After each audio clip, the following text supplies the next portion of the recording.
Well,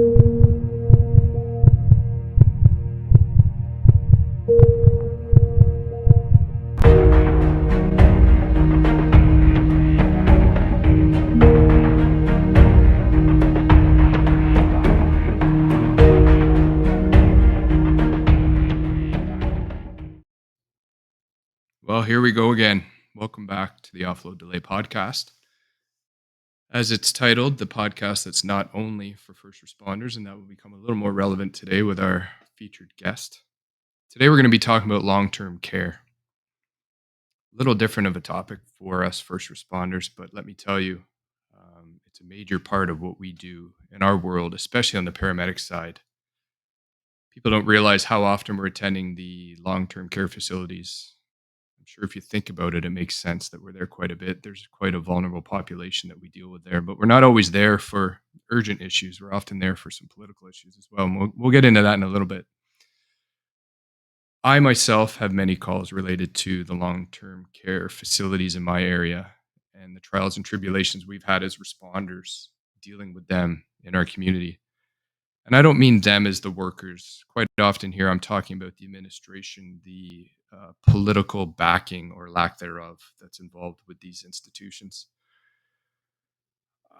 I hate to say it, but I feel like they've long been, in the province of Ontario at least, the dumping grounds for healthcare in our province. And it should be the last thing that they are. There's also this dichotomy out there of a public versus private sector of long term care that is highly debatable. The efficacy of it is somewhat questionable.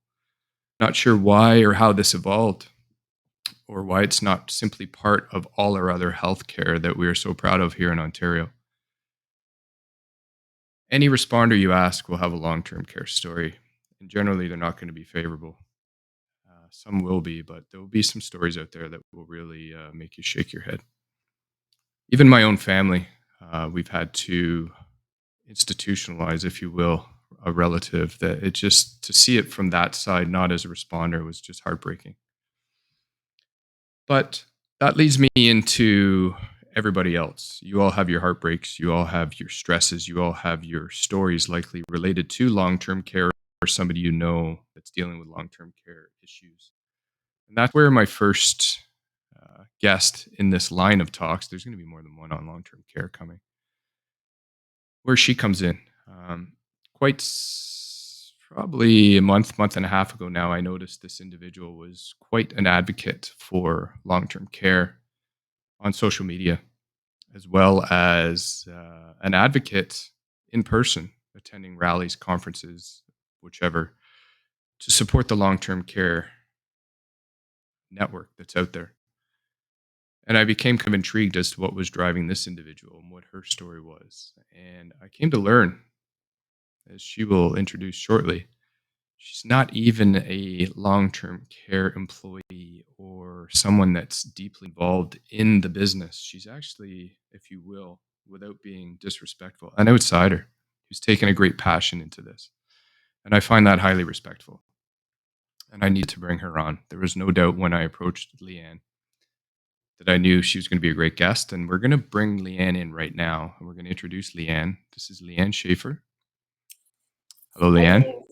Welcome to the podcast. Thank you for joining. We are very glad to have you. I know from what I've seen, what we've talked about, what I've read, you have a real soft spot for the long-term care facilities, as you do for schools, teachers, students, a lot of the stuff that's going on in the world right now that's causing grief for many people. I also know that you've been a vocal supporter of us first responders, and we appreciate it.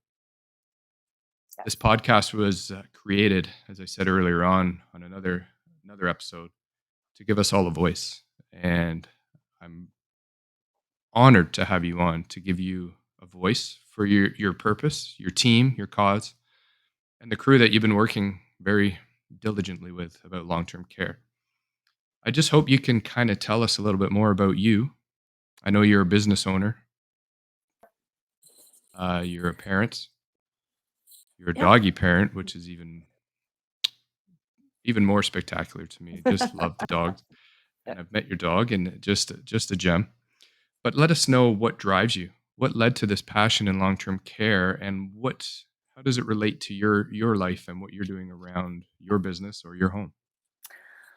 Uh, it was sort of that pandemic thing where you have too much time on your hands because I obviously was closed down. I run a hair salon in my house, so I couldn't work and also had surgery in that time. So I had a lot of downtime and just got increasingly frustrated with what's going on in the world. Why is it going on in the world? And is there something I can do about it?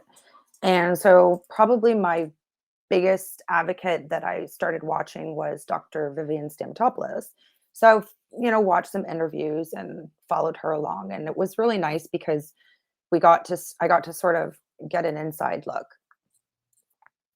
And then one day, out of the blue, the Ontario Health Coalition put out a tweet that said, "If anybody wants to help, we need your help." And I was like, "Pick me." And then they sent an email, and off we went. So that was, I think, May of not this, but the past. So May of 2020. Yes. That leads me to bring up how we kind of met. Dr. Vivian Stamatopoulos is a featured guest on the Dean Blundell podcast, Right. and her socials are here for anybody that wants to follow along, uh, join her team, hear her voice. She's an excellent advocate for long term care. She's a researcher and a professor, actually. She's very well spoken, and she's not afraid to face a challenge head on. And I encourage you to follow her on those socials. That being said, Absolutely. you were watching Dean Blundell and his Yeah. network, his pod, correct? Yeah. Following seeing Her. Dr. V on there, and then you Yeah. happened to see me as a guest, and you reached out with some comments and not supporting us as first responders, and I thought it was Yep. fantastic. So that's kind of our connect there. Yep. And I know you've had some personal hardships. Yep. You've had some, you mentioned surgeries. You've Yes. had surgeries where you became incapacitated to the point where you could now see the view of somebody that is relying on others for help, correct? Absolutely. Absolutely. We don't need to Especially, get to the no, no. personal details of your back and the Yeah. issues that laid you up, Yep. but you came to me and you said that once you were in a position, post-operative position of recovering, and you felt that vulnerability, it just drove you even further to try and fight for Absolutely. those individuals in these centers. So Yep. let's talk about that a little bit as far as what you experienced. Uh, were you scared? Were you frustrated? I was absolutely terrified. I got to have surgery during one of the lockdowns, or sorry, just after one of the lockdowns lifted. And I had to have my fifth spinal surgery. So it was on my C spine. And I was supposed to stay overnight. And then I wake up in recovery and they're saying, "Hey, do you have a phone? And where's your phone? And can you call someone to pick you up?" And I was like, pick me up. So I only remember that little bit because there's parts of it I don't remember. But apparently, I phoned about 7 different people saying, "Can you bring me home?" And they ignored it, thinking that I was probably drugged up or something. So essentially, what ended up happening was I gave up my bed so that somebody at the hospital could have emergency surgery. It was literally crammed, like sitting in the like pre-op part where they wheel you in. It was just people wall to wall. And I thought, holy crap. So coming home, I came home with no guidance, no doctor's notes. The nurse was like, I don't think this is a good idea, but okay. So I was absolutely, for the first time in my life, absolutely terrified. And I thought, if I'm terrified and I've done this 4 other times, how how does a human being feel trapped, stuck, where they have no physical help? Like, I have a brother. I live with him, thankfully. My mom did come over, but essentially that first night I was by myself. Yeah. I can S- appreciate the panic, if you will, the frustration, Oh, the anxiety, yeah, the helplessness. yeah, And you then related that to individuals in long term care facilities and thought, absolutely. my goodness. and you were actually able to reach a phone Yes. or be verbal. Some of these individuals are so obtunded that they don't even have that ability to speak out or reach out or to fight for themselves. So I know you have a Well, network. yeah. You have a strong network, right? We Yeah, mentioned earlier in the show that you're a mom, I am. and you're a mom of My this guy that's right here. my son Devin, he's 22. He's And you go ahead. I was gonna say he's in the concrete kid, so he works very, very, very hard every single day. There's Very hard. no easy world in the concrete world, that's for No, sure. no. And Oh, this and lovely this is girl right here my lovely, that's Paige. She's 24. She is currently enrolled back in school. She's going into nursing. And Unbelievable. I know. And then beginning of the pandemic in May, she graduated from ECE and extremely proud of that as well. And then did, Is early childhood education, correct? yes, So kind of a yeah, teaching side of it, yeah. And yeah. she switched So, into healthcare. yep, she was, instead of going into the education system, she decided to go into more private daycare and she got like top level. Like, you can't get a better job than what she did. She got her own class, like, especially coming out of school. She's very bright and she's very just good with people. And then she just felt the calling, like, "Mom, I gotta go back to school." And I was like, "Yeah, Good for you. no, Good for you. Now you've had some personal tragedy of late too that's yeah, driven you. yeah, this is part Um, of it." part of what's driving what you got. This gentleman here, I believe, is your father. That's my dad. That's Brian Lautenschlager. That's I'm Lautenschlager. glad you said that one. Yep, for sure. Um, he was struck down by cancer, I believe. That's Yes, what you it told was me. pancreatic cancer. And you got to witness, unfortunately, the horrible plight that they all Hmm. seem to go through in these cancer battles. Yeah, You sent me this picture, and it was touching. yeah. The same man, however long into it, where you said it wasn't even a couple years. That was year 2. I really don't even think he should have been here, but he was. So that was about, I wanna say maybe about 5 days before he passed away. So that was the first day he took pain medication. So we were like, "Oh, you want ice cream?" It was like Yeah. a bite, and he spent probably a good hour and a half throwing it back up, and then me kinda yelling for the nurses, like, "I think he's gonna choke to death," and they're like, "Really? No, he's not gonna choke to death. It's okay." And so we just, if he wanted to eat, we gave him food and let him do his thing. But he was And so like, "Oh." some of these pictures are hard to see, and I Yes, know they are, but I know you wanted them out there, I do. and I think it's part of your story and what's driving you. Yeah. You sent me this one, and we discussed showing it, and you're okay with it, and Mhm. it's the reality of the situation of how frail and how difficult life can become for all of us at any point in Yeah. time. This And this is this is cancer. This right. is no food for, oh, I don't, not even sure at that point how long he had actually, maybe probably, I don't know, 3 weeks, but it was such a decline, and probably the saddest thing was, like, that's him the day he died in the morning, and he's trying to drink coffee, and we're like, "Okay, you want coffee? We'll give you coffee," and then it was the whole intricate tissue and then the thing so he could throw up that one sip of coffee, and So at that moment, yeah, am I correct? You instantly realized what many of these workers in these absolutely. institutions, these facilities are dealing with Except people that those, go ahead. go ahead. Yeah. Or I was gonna Yeah. say those people in hospice, because hospice is much different than hospital even. So, he didn't have to go to hospital. We tried to home care him, but we couldn't do it.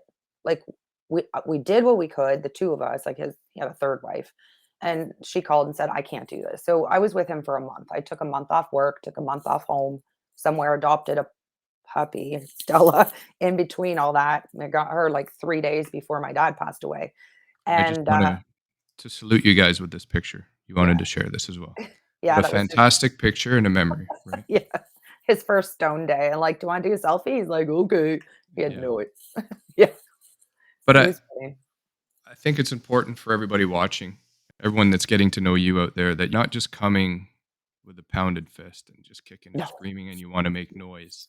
no, You're coming as someone who's experienced some real life trials and tribulations yourself, Yep. with your family, and now you are speaking out for those that can't. Yes. And you've followed Dr. Vivian Stamatopoulos, Yep. and you've joined a coalition. We'll talk about the coalition here shortly. Yep. But you're also very vocal, and I admire that. You're coming out and you have very intelligent rebuttals, very intelligent questions, especially on social media. And your voice is an important one. And I wanted to highlight that here today. Now, I have something to show. We're going to just kind of click us off here for a minute. And then I want an opinion on this. We're going to talk about this when we come back. Yep. Premier, I'm going to be a little bit long-winded today because I think some of these allegations, some of the observations, that is, are important to point out. Soiled residents not being changed, leading to skin breakdown. Little to no disinfection of facilities. Pressure ulcers due to little or no turning of bedridden patients. Cockroaches and insect infestation. Forceful feeding causing audible choking. And on and on and on. You said that you're horrified by this. You are in charge. You're ultimately the boss. Yep. Did you fail seniors in this province? I know that you talk about this as a system that's needed to be changed for some time, but you have been the premier for some time. And families that have had loved ones die, families that still have loved ones in these facilities, would like some answers and some accountability. So did you fail seniors in this province? I don't feel our government failed seniors. Matter of fact, we saved a lot of lives by doing what we did, putting actions in place, by calling in the military, by calling in public health, by getting hospitals in there to support them. Travis, you've been around long enough. You understand the system was broken. I take full accountability for the system that we inherited. But I can tell you, I'm going to fix this system. I'm going to fix this system no matter what it takes. But you're right, the buck stops with me, and I take ownership. I take full ownership of this. But it's a system that just doesn't affect Ontario. You've seen what's happening in Quebec. You're seeing what's happening across the country, and just because we have the largest population, you're really seeing it in Ontario. But we're going to make sure we fix it. Travis, I came up here over and over and over again saying the system was broken. Do we know the absolute extent until I read this report? Not at all. I didn't know the deep, deep roots of it. Did I know the system's broken? 100%. But I can tell you, no matter what it takes, we're going to fix this system. Interesting. So I'm going to put that into context for anyone watching. That clip was taken. I grabbed that one off of a local news feed from May of 2020, so a year and a half ago now. Yep. That was immediately after Ford had the military come in. Our Premier Ford, province of Ontario, called in the military to help, which was very, very appreciated, to help our struggling, understaffed, underfunded, under-resourced long-term care facilities. And he's very grateful, and we should be, that they were able to do that. However, when they were done, they left a report, and it's known as a scathing report on the state of the long-term care facilities in our province. And this is a year and a half ago. And he comes out saying he's absolutely going to fix it. He's now aware. He was not aware until this report came out, apparently, that this was an issue. I can tell you all he would have had to done is come to someone like me with nearing 20 years of going to these facilities. I could tell you some stories that no one wants to hear. But I want your opinion. When you see that video now, 18-ish months later, what do you think? What's your response? What's that guttural feeling right away of when you hear him talk like that? Oh, there's so many things I could say. So many swear words. Actually, my biggest guttural is watching Merrily Fullerton in the bag blink 1,000 times because you know they're all lying. They've known about this for years, and the fact that this pandemic has put to light, and that's why we know about what's going on. So that report, which currently, as of today, they're saying maybe it wasn't the report. The report isn't real, and that just goes to show you we are at this cliff. We have this mountain of issues that it all comes down to profit. It all comes down to politics. It all comes down to owners, and it all comes down to money. And you go where the money goes, and he can stand up there all he wants and say the buck stops with me. The buck isn't even going. So this thing that they're doing where they're throwing PSW, so they say, into these little courses through Conestoga College that they're paying for. They're coming out and they're very almost not qualified. So we have our human beings, our human parents, somebody's grandma, someone's aunt, someone's friend. Doesn't matter who it is. They're human beings suffering in these. I'm going to call it an institution because it's not what it used to be. It used to be a nursing home because nurses took care of them. Now it is just a institution where we throw our old neglected people that we can't take care of. And everybody likes to just go, it doesn't really have anything to do with me because either A, I'm not old enough, B, it does not affect me, or C, I don't have family in there. So most people will just go, I don't want to talk about it. My friends are like, why the heck do you even care right now? Like what? I don't understand. It's my thing. They're fine with it, but nobody, they're just like, meh. And we need you guys. We need Yeah. you. We need your advocacy. We need speakers, representatives, spokespersons, if you will, for the people that can't. We We need need to to, see support. We have our own issues. I'm just going to kind of, yeah, go ahead. I need to say something about our world and our feelings when I see that video. This is the same individual that initially denied paramedics to be vaccinated during this COVID crisis that we're dealing with right now. That we weren't necessarily on the front line, don't know how, to receive these. Now that's since changed, but let me tell you, over my years of doing this job, I'm going to speak for many, many others that I work with. The atrocities that I've seen in these long-term care facilities are not new. COVID, if anything has to be highlighted as a benefit, it's so hard to put the word benefit beside COVID, is it shed a very important spotlight on these institutions, which is what they are now, the long-term care facilities, nursing homes, and whatever other fancy they like to call them, fluffy, flowery names. Those days are kind of in the past now. We've seen now with COVID what's truly going on.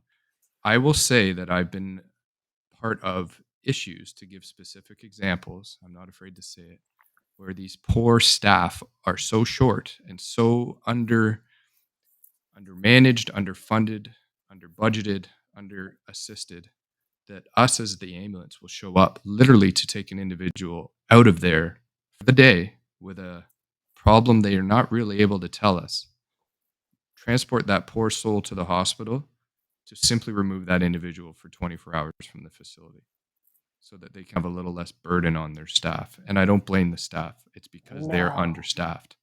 And this happens more than you want to know. Wow. And it angers us. It abuses the system that's involved to get us there. Somebody else may require an ambulance in emergency. Yeah. Quite often, these individuals are obtunded and they can't speak for themselves to say, I really don't know what's wrong. It's as simple as them saying, I don't know. They're not themselves today. I'm normally not here. This isn't my patient. Off you go. And we have no recourse. In our world, in the paramedic world, we cannot refuse anyone care that's requesting care, whether it's from them or from their spokesperson. So I've seen it. I've seen some other issues that are just gut-wrenching. I'm not afraid to speak out, and I'm with you guys on this entirely. And by guys, I mean, we're going to see. There's a lot of women in this one. This is a powerful group of females that we're talking about here, Yep. as well as men. But it's an impressive group. You mentioned it earlier. It's the Ontario Health Coalition. Yeah. I'm going to just bring up their socials here. It's the Ontario Health at Ontario Health C, and they advertise. They have 400 organizations representing 500,000 individuals dedicated to protecting and improving public health care. I didn't know enough about this till we chatted, and I dug in a little bit. And one branch that they have right now is long-term care. Yep. They're an advocate for healthcare in general. Yep. And they're also, what I believe, under a national network of the Canadian Health Coalition. So they're our Yep. local provincial body. Yep. And you reached out. You reached out. You heard the call, Yep. and that's what you joined. And with Yep. that, one of the first aspects of social media that really tweaked my attention with one of your posts was this right here. Yep. You were calling for people to help and to show up to our Ontario legislature the day it opened. You Mhm. guys weren't messing around. Nope.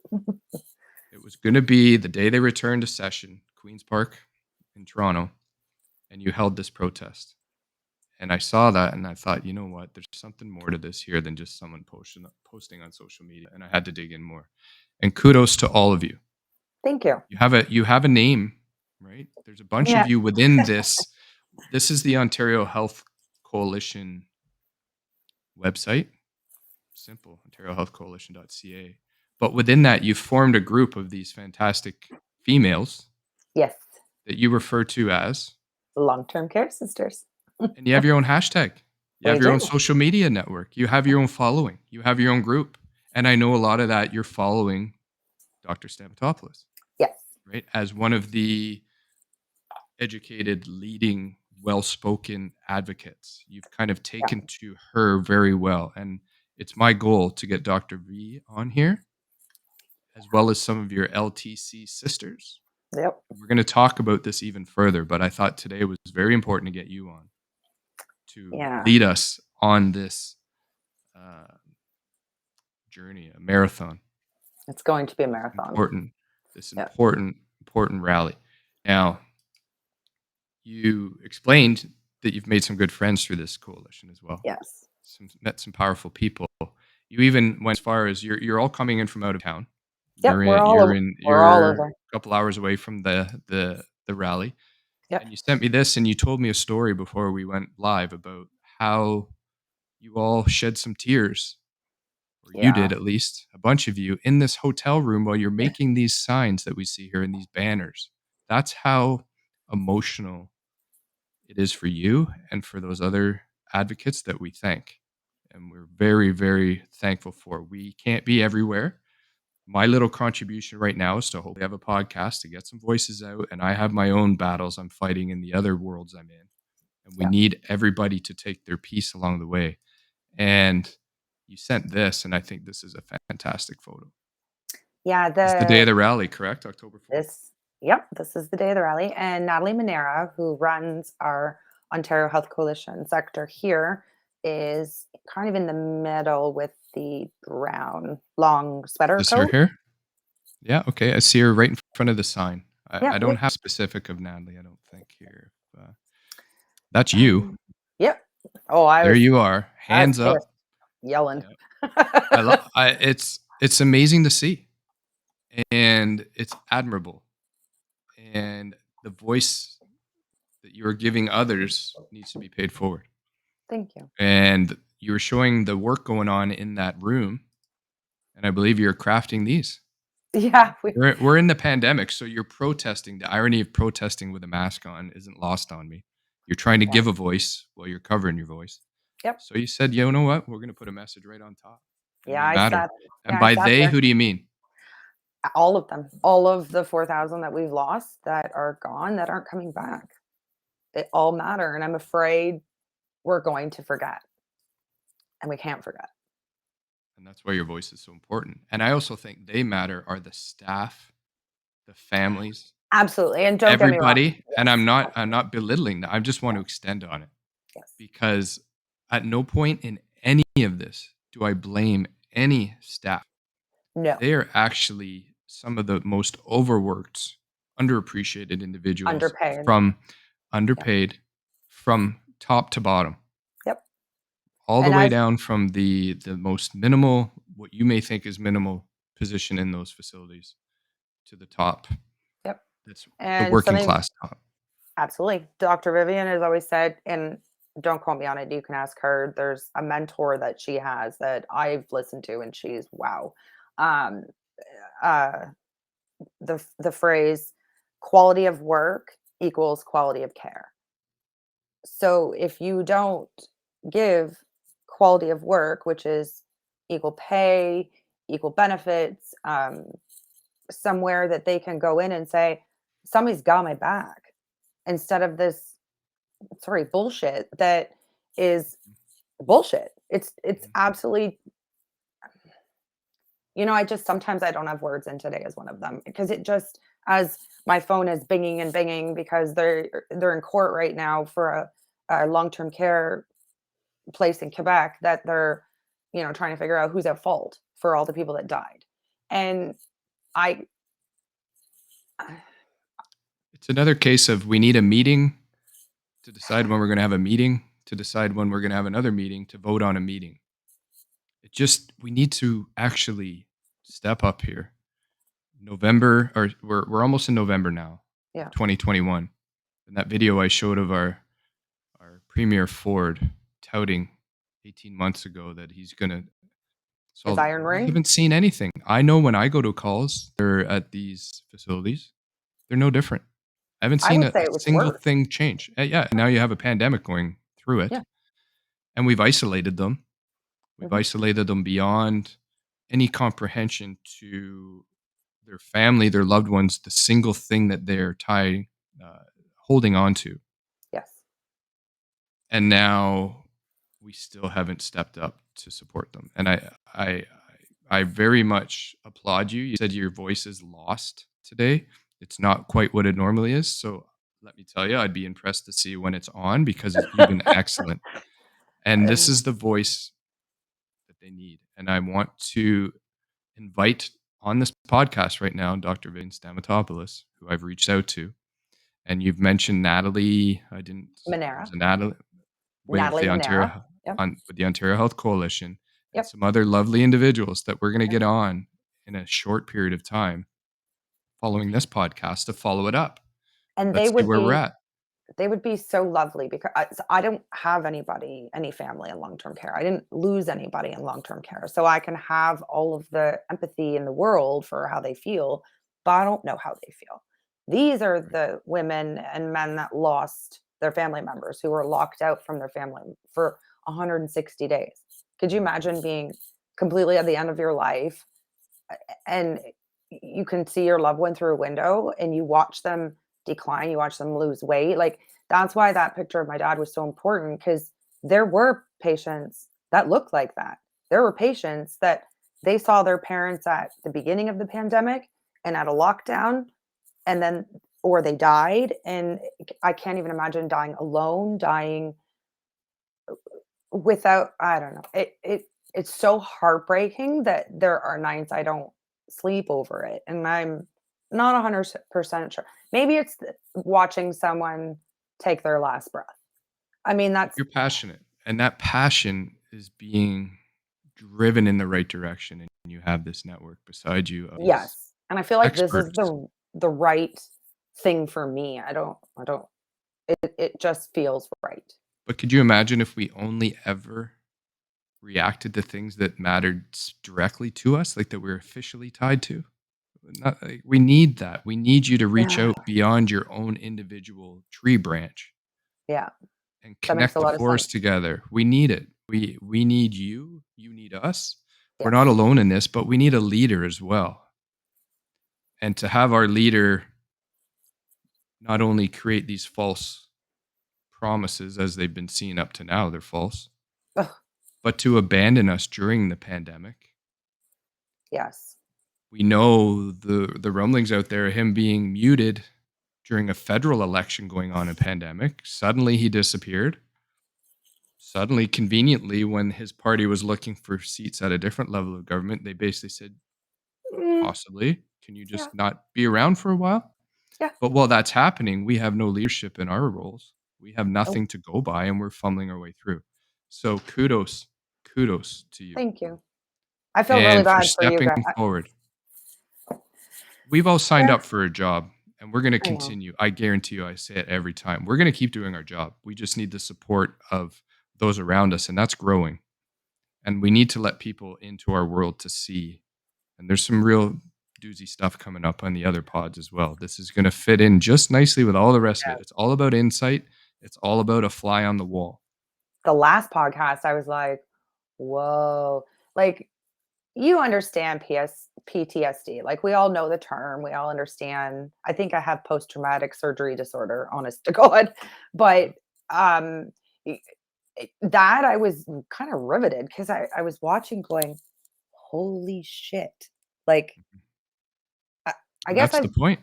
I've always you would think, somebody goes through that, but to hear then the stories or that's a lifetime that you do this every day and no one is there to have your back. Like, how do you go from one call to another, like from an Mhm. auto accident to a hanging?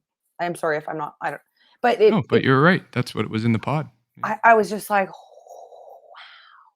But if you listen to the upper echelons out there, the higher political levels, the higher management levels, and all of these services, they have our back. no, they don't. And that's why I'm here to say what's really happening. And I'm not throwing any of them under the No. bus. I'm just saying what we go through and what you're going through right now and what our leadership is doing to us Mhm. and how important it is for us to all keep moving forward and spreading the word of what's really happening. And I have no problem sharing Yeah. real details. Now, some of these photos were taken from this lady you mentioned, Maureen, and we wanted to give Maureen her some McDermott. credit. Yeah. Yes. So she's been a presence there as well, obviously. Oh, Is she part big, of the big, big. LTC sister posse? She is. Yes, she is. Excellent. And this is her Instagram feed for anybody Yeah. wanting to follow along. Yeah. These photos that you have provided us have been granted, a lot of them from her. Yes. And I just wanted to say that I realize this wasn't easy for you to do, but you stepped up and we appreciate it.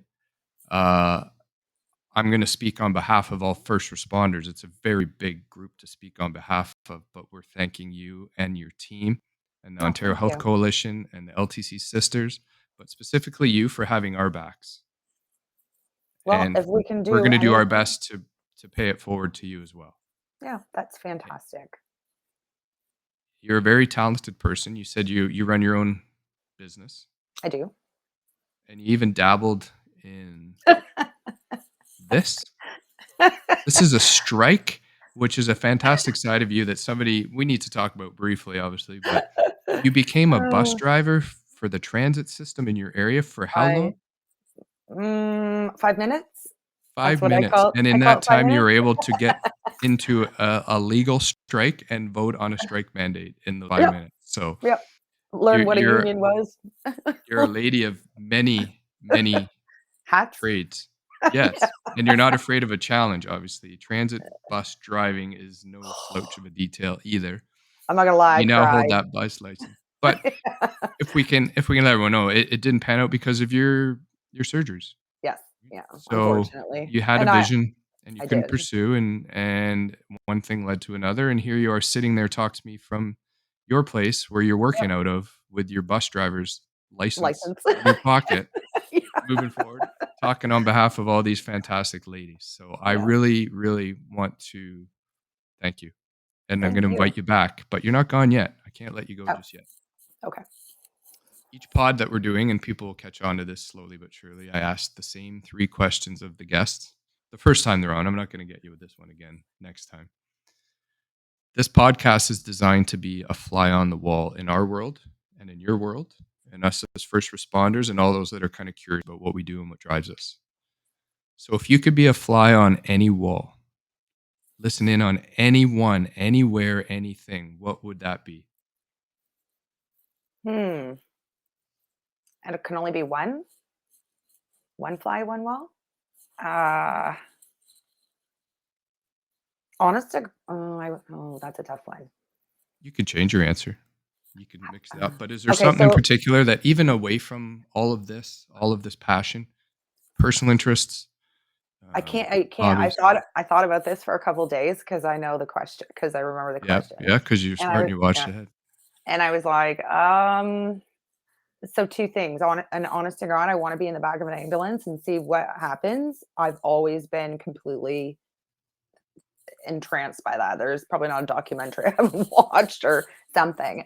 And then I would really like to be a fly on the wall when Doug Ford has meetings. That's all. Yeah. Yeah. Yeah, I hear you. I'm the same way with that one. I think I would Yeah. like to be there, but I would be a fly that would probably want to sting someone at some point. Oh, I would be maybe a wasp, and you just sort of flit around and then you just poke them and leave, you know. I can't say I disagree. Now, as far as the ambulance side, we're going to do our best to bring that to you. That We're is not going to what's have so live footage. fascinating. There's obviously Yeah. confidentiality issues that Mhm. surround this business, but Yeah. through the guests that I'm going to have and the stories we're going to have, I think you're going to have much better insight into what goes on in there than maybe even want. Well, Um, even the stress, I can't even imagine the stresses because one of my clients went through it and she literally was having such bad anxiety attacks in school because you have to have a perfect test. yeah. It's a perfect or one, like, It's the it's it's a ridiculous. stringent testing, and we're gonna have people on from the paramedic college in And it our was area just, and she talk was, about what's involved. oh, the stress of There this poor girl. but we don't have a job where we can get 58%. That doesn't work No, with people. You gotta get uh, 95, 99%, otherwise yeah, things are going bad. When I have a yes, bad day at work, it can be a really bad day. yeah, Not all the time, but I mean, that's the risk, so that's why the testing is yeah, so which stringent. I understand totally. Um, so But it you've diverted, starts though. right at the very beginning. Yeah, That's sorry. right. Okay. And what I would recommend, though, through this podcast too, is you're not gonna have the smells of being in the back of the ambulance, which is probably one of the best things you could ask for. So that's what I'm gonna ask you next. Okay. Smelliest place you've ever been, and The it may seem irrelevant, but all of us in the frontline world have stories that will blow you away at times, so it's the good to hear smelliest everybody's perspective. smelliest place I've ever been.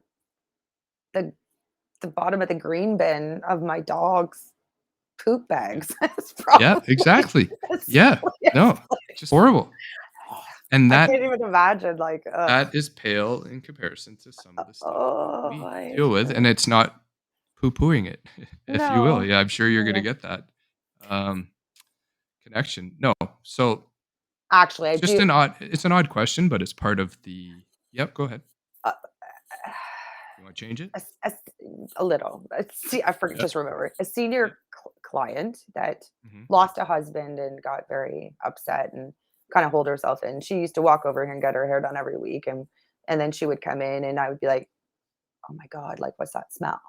And then it would get worse and worse, and like I don't know what to say. Like it's in my house, but like other clients are saying, "What is that smell?" And then we couldn't get it off the chair, and then we couldn't get it off. This it was permeating, and yeah, it's that yep. smell of I'm gonna say people it who right now. don't bathe or You're uh, going down a path that's gonna be a common trend with all the responders I bring on because there is nothing in this world that smells like the human body at times. The that human hasn't body showered or it bathed. there are many instances Or, and many occurrences that you're probably gonna hear about, yeah, but the thumb up my bum was bad enough. I can't imagine. poor Holy Troy. crap! Poor Yeah, Troy. So, yeah. okay, we'll go with that one Yeah, then. okay. So I would And I the gotta last change my thing answer. far as a question yeah, answer changed. We're gonna Yeah, say it was that individual sitting in your chair at work, yes. and then you had to deal with the chair. So, it was either the individual or the chair, doesn't matter, same smell. One food, if you could have anything the rest of your life I love food. Oh, Food, so do I. it's a big part of our world, our workplace. Yeah. In the ambulance world, we don't ever have enough time to eat it. In the fire world, we have lots of time to make nice of creations, and we brag about it. And so that's why this question's here: is if you could have one food and one food only, what would it be for the rest of your life? Tacos. Nice, Tacos. I don't know why very tacos. good. Yeah, I have tacos every day is a Tuesday. Every day is every day, Taco but it can Tuesday. be any kind of taco. So that just That's puts right. your Yeah, whole world way open. that was smart. Yeah, it's like saying Fish pizza or tacos. something, right? You could have anything. Yeah. My friends Well, have a couple smokers, and they're like these just cooks, and so every weekend we get a surprise, and we have one time we had uh oh crap, I can't the best cut of meat. Kobe beef or Kobe? Some Yeah. that was a taco. I'm like, Oh wow. Okay. so yeah, they're my heroes It's every definitely Saturday. the one It's one of the ties that binds us all, right? The food. Yes. We're we're no different. Anywhere in the world, any level of society, we all need that. And we all have the same kind of vision. So that's why I thought I'd ask that. Yeah, So that's a good one. I want to just thank you before we let you go here for your passion and your support Thank and you. your willingness to put your own mental health on the line because I know it's affecting you. I know these Yeah. battles are tough and Yeah. we're all guilty of not offloading the mental baggage sometime. That's why it's so good, because I'm like, our LTC sisters, we can offload, Right. because I So that's can't really offload with my friends or my family, because even my mom doesn't want to talk about it, because she's like, maybe you're going to put me in there. So we don't even talk about it. But yeah, you offload. get in with a particular group with a common interest. It's no different than us at the stations or at the Yeah. halls. Yeah. And you can just offload that a little bit easier. And we can also, and we do DMs and we talk privately with Dr. Viv, and some of the ladies are really not okay. And we Yeah. just have to hold each other up. Like, Recognition is more than half the battle. oh, So absolutely. kudos to you for doing Thank that. you. And thank you for joining. Thank you. I hope everyone gets as much info out of this as I sure have. It's been very eye opening and very admirable. And I'm going to do my best to get those other advocates on with us. Oh, I don't And think it'll be a problem. we'll have a great chat to follow Yes. this up. So all the best to you and your pup and your family and your Thank you. business. And we'll be looking for you on social media. Everybody can follow along there at To my I crazy, wouldn't say trying not to that. There's their swear on Twitter Twitter. handle. Well, hey, sometimes it happens. It's not the end of the world. But we're going to let you go now. I'm going to just All right. have a few final thoughts and appreciate you joining. Perfect. We'll chat soon. Thank you. Take care. Bye then. Thank you very much. Wow. Imagine that much dedication, that much support, that much drive and determination from someone, as she says in her own words, that doesn't even have a literal hand in it. It's amazing what we're all going to be able to accomplish if we just stick together with this and kind of look through all the smoke and mirrors. So thanks, Leanne. Thank you for your time. Look forward to having you back and to hearing some more of those stories. And maybe by then you'll have another smelly place you've ever been story. Who knows? And we'll get some of those sisters on here. I also need to thank some of our partners here, particularly hashtag I've got your back 911. They've been a great support of this pod, and they offer tremendous support to our first responders out there. And did you know that you could actually reach their website at I've got your back 911.com and then order your own great swag? This is not just for first responders. They have a complete line of sweaters, shirts, hats, logo or stickers. They even have challenge coins. It's open to everybody, but the money is diverted straight back to us as first responders and to help us with our mental therapy, our mental needs, if you will. Also, this podcast wouldn't have been possible without Dean Blundell and his fantastic network, deanblundell.com. We're featured on there. You can catch our podcast there with many of his other amazing podcasts. If you choose to tune in, we're available again on deanblundell.com, Apple Podcasts, Spotify, Amazon Music, and iHeartRadio. Those are all audio versions of this pod. For fullest version, you're definitely going to want to watch us on YouTube at our Offload Delay channel or through Dean Blundell's podcast link on his network. Socials for the show, offload_delay at Instagram. We have the Twitter feed, and there's the YouTube channel there. I really hope you can get on there and subscribe. We'd love to see everyone joining in. And if you subscribe, you'll get the automatic alerts that we posted yet another great pod, and you won't be left out in the dark wondering if you missed one. Facebook, as I said last time, it's kind of going by the wayside for me, but I am reachable there. I also want to throw out a address for you here that I hope you wouldn't hesitate to reach out on. That's offload.delay14@gmail.com. That's the dedicated email for the show. If you have anyone that you want to mention, highlight, any ideas, discussions, that's where you can reach me. Love to hear from you. Good to chat. I'll reach out as best I can, depending on how crazy of a week it's been in the job world or the podcast world. But I encourage you to reach out. Wow, powerful. What a show. Uh, Long-term care facilities here, as well as I'm going to hesitate to say or hazard to guess around the country and probably around the world are needing our help. So thanks, Leanne. Thanks for coming on. We're going to end it there. We look forward to seeing you back, and stay tuned for our next Offload Delay podcast. Should be about another week. Bye now.